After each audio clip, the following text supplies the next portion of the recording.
Bonjour, je suis le pirate Barbaral. Você está no meu canal. Hoje eu vou falar um pouco atrasado sobre a Bíblia King James. Eu tenho aqui uma edição da Sociedade Bíblica Trinitariana. Caso alguém queira ter uma igual essa, é só entrar no site da Sociedade Bíblica Trinitariana, beleza? E então, se já começou gostando do vídeo, já deixa seu like, já se inscreve e bora, porque eu vou estar comentando um ponto da lição aqui que foi muito top, da lição da semana passada, e vamos tocar o terror.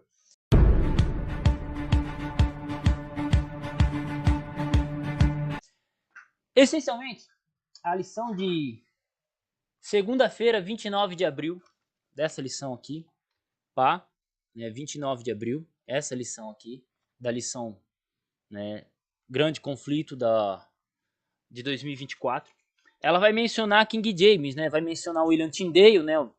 O foco aqui fala do William Tyndale, fala que o William Tyndale ele fez a correção, ele fez uma nova tradução da Bíblia, onde que ele corrigiu onde que ele olhou para a tradução de John Wycliffe, corrigiu, né? Ele fez a partir do grego do hebraico, o John Wycliffe a partir do latim. E aí, a tradução de William Tyndale serviu praticamente como base para a King James, né? 76% do Antigo Testamento foi praticamente William Tyndale. E 84% do Novo Testamento, William Tyndale. Então, a tradução do William Tyndale praticamente é a base da King James, né? Da Holy Bible King James. Só que a lição, ela, como por questões de espaço, ela não explicou tudo. Por exemplo, o rei James, ele era um rei da Escócia, ele foi um rei escocês, que ele ganhou o trono porque antes dele, a rainha anterior dele, a rainha que deu o trono para ele, o nome dela era Elizabeth. Por que eu sei que era Elizabeth? Porque a rainha Elizabeth é a rainha dos piratas. Foi a rainha que tornou a Inglaterra uma grande potência, que bateu de frente com a Espanha, então foi uma rainha protestante que bateu de frente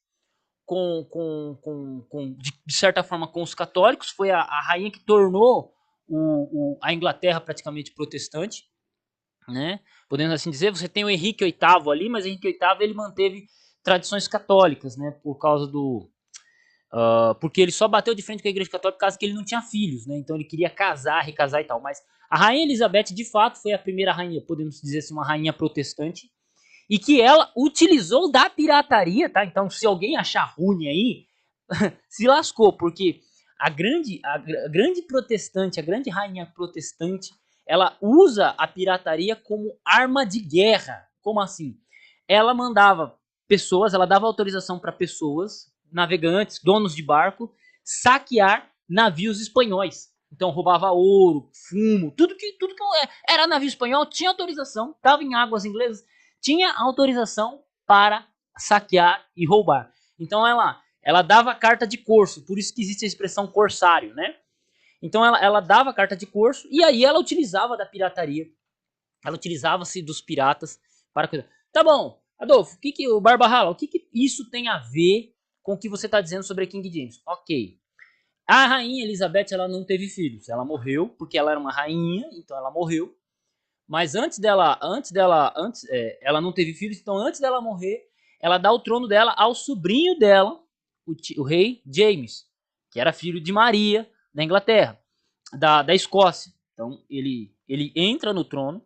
Só que o que acontece? Existia uma tensão muito grande, muito grande. E por que isso tem a ver com a Bíblia King James? Já eu chego lá. Olha só, tinha uma treta muito grande entre os católicos mais ortodoxos, os anglicanos e os protestantes de outras denominações, puritanos e por aí vai. Você tinha essa discussão muito grande, você tinha esse peso. E o rei James, né? O rei James, ele entra no trono com essa problemática, porque ele era um rei protestante, vindo de um trono protestante, mas ainda existia os sacerdotes católicos anglicanos que queriam queriam uma influência maior católica dentro da Inglaterra. E aí o James cria uma ideia muito legal para pacificar esse pessoal. Que ideia é esta de pacificação? O rei James, ele fala assim: eu vou colocar todos os grandes estudiosos católicos e protestantes juntos e nós vamos fazer uma nova tradução. O que acontece? Nesse processo, lança-se a primeira edição em 1611, King James, essa aqui já é uma edição mais atual, mas lanças. Só que os protestantes, eles vão usar a tradução de William Tyndale, eles vão continuar o trabalho de Tyndale, que era uma tradução boa para a época. Os católicos, eles vão utilizar a Bíblia dos Bispos, que basicamente foi a primeira Bíblia de estudo, se eu não me engano, ou foi a Bíblia de Coverdale. Não, foi a Bíblia de Genebra, a primeira Bíblia de estudo que existiu.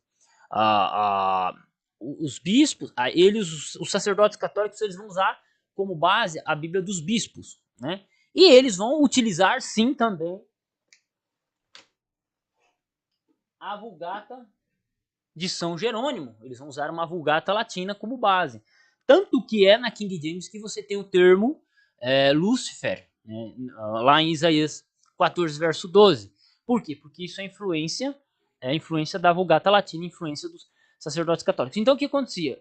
Os sacerdotes católicos, eles faziam uma tradução, os protestantes faziam uma, e eles comparavam uma com a outra e utilizavam ela, traduziam ela de um modo que ela fosse fácil, a leitura dela fosse fácil para entendimento. Por quê? Antigamente não existia microfone.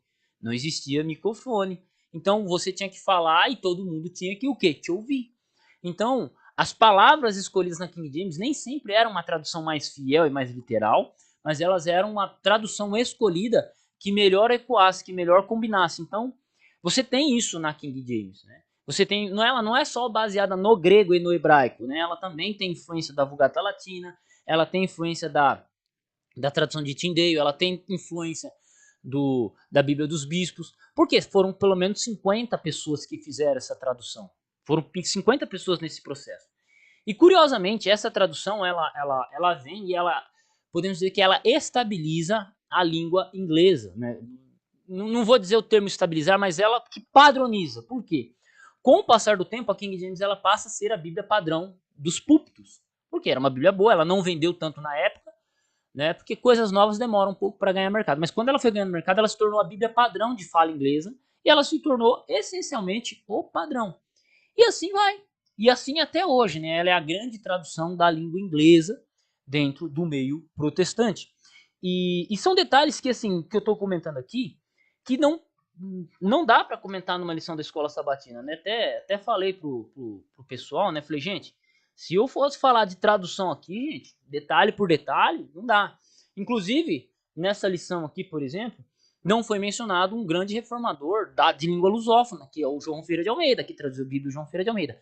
Eu vou fazer um vídeo só sobre ele, tá? Falando um pouco do que eu comentei na lição. Mas, veja só, que nem esse vídeo aqui já tem 7 minutos de argumentação. Imagina, 7 minutos em 1 hora, praticamente eu tomei o dobro do tempo que deveria tomar nessa lição aqui. Mas são informações que, às vezes, não estão dentro da lição e que são extremamente relevantes. Tá? São extremamente relevantes. E são detalhes que muitas vezes o pessoal não conhece, né? E por que não conhece? Normal, tranquilo. Beleza? Espero que tenham gostado, tamo junto. Se inscreve no canal aqui do Pirata e até o próximo vídeo. Ah, não se esquece de fazer uma doação, tá? Minha chave Pix tá na descrição, caso queira conversar comigo, só ir no meu Facebook, no meu Instagram, Adolfo Clair, e tamo junto, beleza? Página inicial tem os links todos lá, beleza? Um abraço e fui.